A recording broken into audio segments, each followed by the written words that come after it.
If Peroton had asked these questions, it would have foreseen trouble.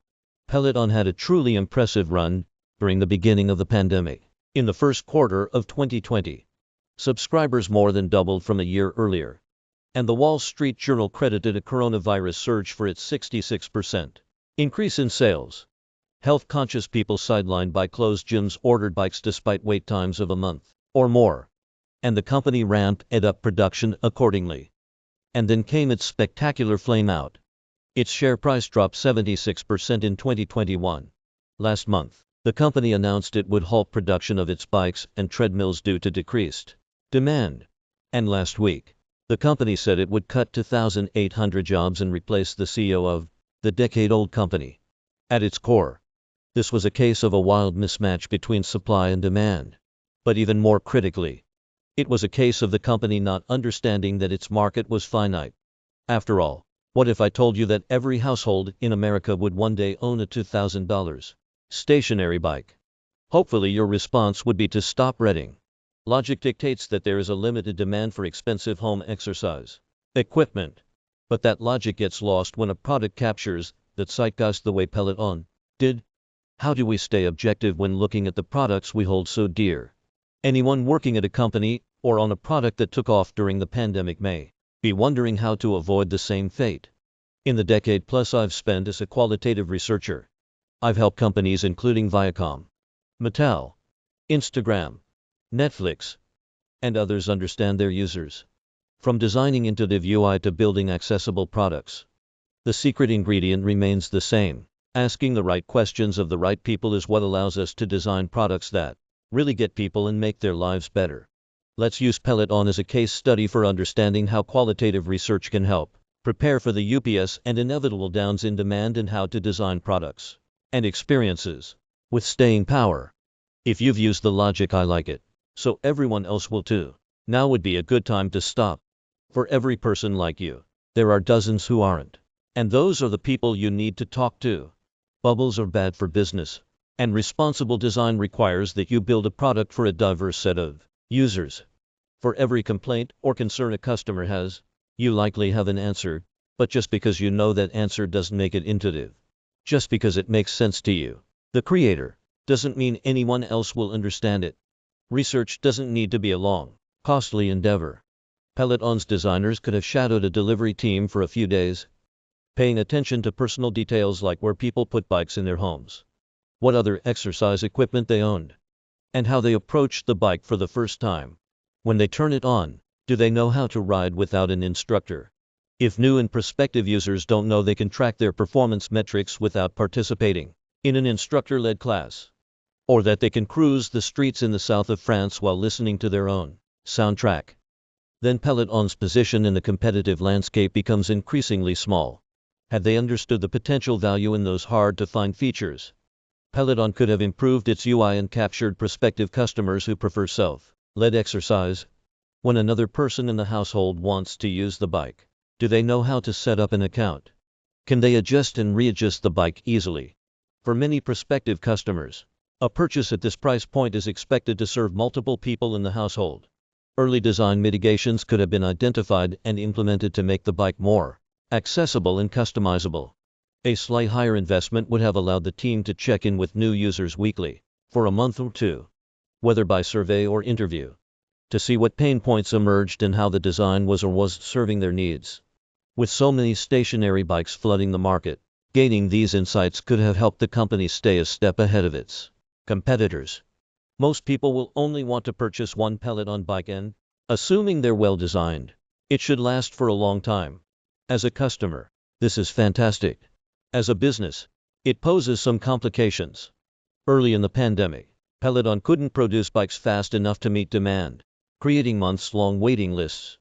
Once production ramped up, wait times declined and, eventually, so did demand. A significant reduction in cost worked to capture prospective customers who were on the fence based on price.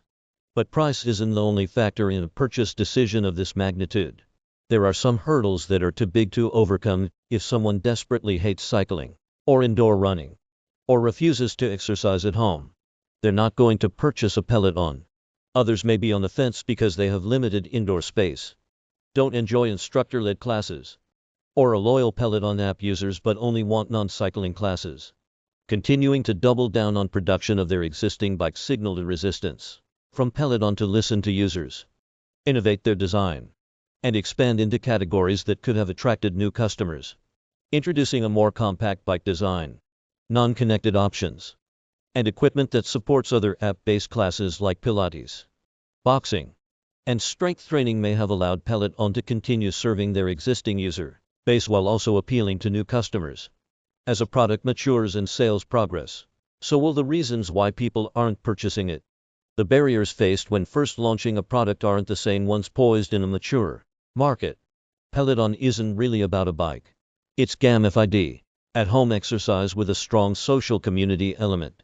It taps into people's need to feel emotionally connected and physically active.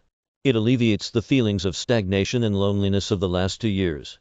Its success was due, in some part, to luck. A need emerged and their product was already well suited to fill it. Now let's imagine a world where people are actually going to the gym or group spinning classes, where they're commuting to and from work and lose that time they dedicated to the bike. The circumstances may have changed, but the need for community, connection, and endorphins remains.